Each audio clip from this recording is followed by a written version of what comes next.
हरे कृष्णा। नमस्कार। आप सभी भगवत जनों का श्रीमद् भागवत गीता की इस रसा अमृत में हार्दिक स्वागत है।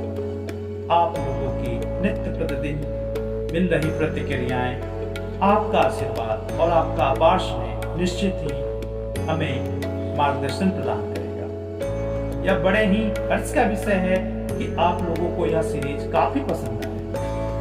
आप इसी तरह इस सीरीज को देखते रहें, सुनते रहें और इसको अधिक से अधिक लोगों तक पहुंचाते रहें, खासकर हमारे नौनिहाल बच्चों तक, क्योंकि बच्चे यदि इस महान ग्रंथ का पाठ प्रतिदिन करेंगे तो निश्चित ही उनकी जीवन की समस्त जिज्ञासाओं का समाधान हो पाएगा और उनका बौद्धिक विकास, उनका मानसिक विकास इस ग्रंथ के माध्यम से ही संभव है। अतः उन्हें प्रेरित करें अपने धर्म ग्रंथ को पढ़ने।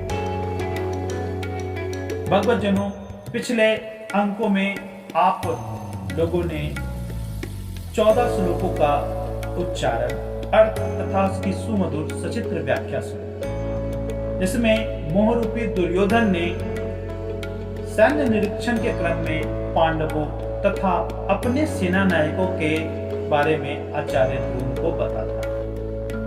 श्लोक नंबर 14 में योगेश्वर श्री कृष्ण का प्रादुर्भाव हुआ। तो आज हम श्लोक नंबर 15 और 16 की विस्तृत चर्चा करेंगे। तो भगवान को साक्षी मानकर हम इसकी शुरुआत करते हैं। ओम परमात्मने नमः। अथ प्रथमो अध्यायः। श्लोक नंबर 15। पांचजन्यं ऋषिकेशो देवदत्तं धनंजय पौंड्रं दद्मो महाशंखं भीमकर्मा वृकोदर। पांचजन्यम मतलब पांचजन्य नामक, ऋषिकेश मतलब ऋषिकेश भगवान श्री कृष्ण का एक नाम, अर्थात जो भक्तों की इंद्रियों को निर्देश देते हैं। देवदत्तम, देवदत्त नामक शंख धनंजय अर्जुन को कहा गया है। पौंड्रम, पौंड्रम नामक शंख, दद्मो मतलब बजाया, महाशंखम मतलब भीषण शंख, भीमकर्मा मतलब अति मानवीय कर्म करने वाला, वृकोदर, वृक उदर मतलब अति भोजी अर्थात भीम। भगवान कृष्ण ने अपना पांचजन्यम शंख बजाया। अर्जुन ने देवदत्त शंख तथा अति भोजी तथा अति मानवीय कार्य करने वाले भीम ने पौंड्र नामक भयंकर शंख। यहाँ पर भगवान श्री कृष्ण को ऋषिकेश कहा गया है। ऋषिकेश अर्थात जो हृदय के सर्वज्ञाता है। उन योगेश्वर श्री कृष्ण ने पांचजन्य शंख। ये पांचजन्य शंख हमारी पांचों ज्ञानेंद्रियों का एक संकेत मात्र है। हमारी पांचों ज्ञानेंद्रियों को पंच तन मात्राओं अर्थात शब्द, स्पर्श, रूप, रस, गंध के रसों से समेटकर अपने जन यानी कि अपने भक्त की श्रेणी में ढालने की उन्होंने घोषणा की। विकराल रूप से बहती हुई इंद्रियों को समेटकर उन्हें अपने सेवक की श्रेणी में खड़ा कर देना हृदय से प्रेरक सद्गुरु की देन। यहाँ पर योगेश्वर श्री कृष्ण एक सद्गुरु थे। फिर देवदत्तम धनंजय मतलब देव संपत्ति को अधीन करने वाला अनुराग ही अर्जुन है। इष्ट के रूप, इष्ट के अनुरूप लगाओ, उसमें विरह, वैराग्य, अश्रुपात हो, रोमांच हो, इष्ट के अतिरिक्त अन्य विषय वस्तु का लेस मात्र टकराव न होने पाए, उसी को अनुराग कहते हैं। यदि यह सफल होता है तो परम देव परमात्मा में प्रवेश दिलाने वाली दैवी संपत्ति का अधिपत्य प्राप्त कर लेते हैं।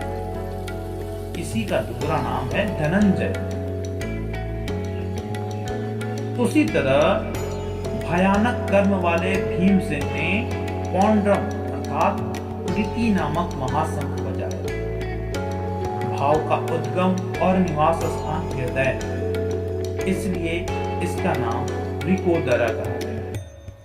यहाँ वृकोदरा का एक अर्थ अतिभोजी, जिसका उदर बड़ा हो, उसका भी कहा गया है। यह भाव अथाह और महान बलशाली है। उसने प्रीति नामक महाशंख बजाया। भाव में ही प्रीति निहित है, इसलिए भीम ने पौंड्रम अर्थात प्रीति नामक शंख बजाया। भाव महान बलवान है, किंतु प्रीति संचार के माध्यम से। अगले श्लोक की ओर बढ़ते हैं। श्लोक नंबर 16। अनंत विजयम राजा कुंती पुत्रो युधिष्ठिर नकुल सहदेवश्च सुघोषमणि पुष्पको। अनंत विजयम मतलब अनंत विजय नामक शंख। राजा कुंती पुत्र मतलब कुंती के पुत्र युधिष्ठिर युद्ध में स्थिर रहना। नकुल सहदेवश्च सुघोष मणि पुष्पको, सुघोष तथा मणि पुष्पक नामक शंख बजाया। यहाँ पर कुंती पुत्र राजा युधिष्ठिर ने अनंत विजय नामक शंख बजाया। कर्तव्य रूपी कुंती और धर्म रूपी युधिष्ठिर। धर्म पर स्थिरता रहेगी तो अनंत विजय अर्थात अनंत परमात्मा में स्थिति दिलाए। युद्धे स्थिरा स युधिष्ठिर, जो युद्ध में स्थिर रहता है। प्रकृति पुरुष क्षेत्रज्ञ के संघर्ष में स्थिर रहता है। महान दुख से भी वह विचलित नहीं होता है। तो एक दिन जो अनंत है, जिसका अंत नहीं है, वह परम तत्व परमात्मा उस पर विजय दिला ही देता है। उसी तरह नियम रूपी नकुल ने सुघोष नामक शंख बजाया। जो जो नियम उन्नत होगा, अशुभ का समन होता जाएगा, शुभ घोषित होता जाएगा। उसी तरह सत्संग रूपी सहदेव ने मणि पुष्पक नामक शंख बजाया। मनुष्यों ने प्रत्येक श्वास को बहुमूल्य मणि की संज्ञा दी। कहते हैं कि हीरा जैसी श्वास बातों में बीती जाए। श्री कृष्ण के अनुसार आत्मा ही सत्य है, सनातन है। चित्त सब ओर से समेटकर आत्मा की संगत करने लगे, यही वास्तविक सत्संग है। यह सत्संग चिंतन, ध्यान और समाधि के अभ्यास से संपन्न होता है।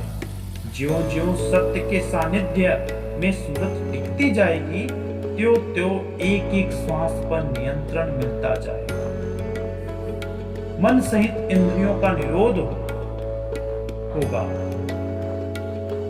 जो वस्तु प्राप्त करनी है, वो वस्तु प्राप्त हो जाएगी, अर्थात वह परम तत्व परमात्मा एक दिन प्राप्त हो जाएगा।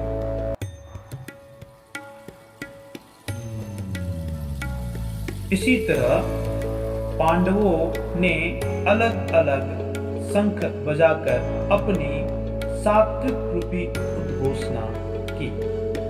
आप इसी तरह इस सीरीज में बने रहें और इस सीरीज को लाइक, सब्सक्राइब तथा अधिक से अधिक शेयर करें। आप पर प्रभु की कृपा हमेशा बरसती रहे। हरे कृष्णा।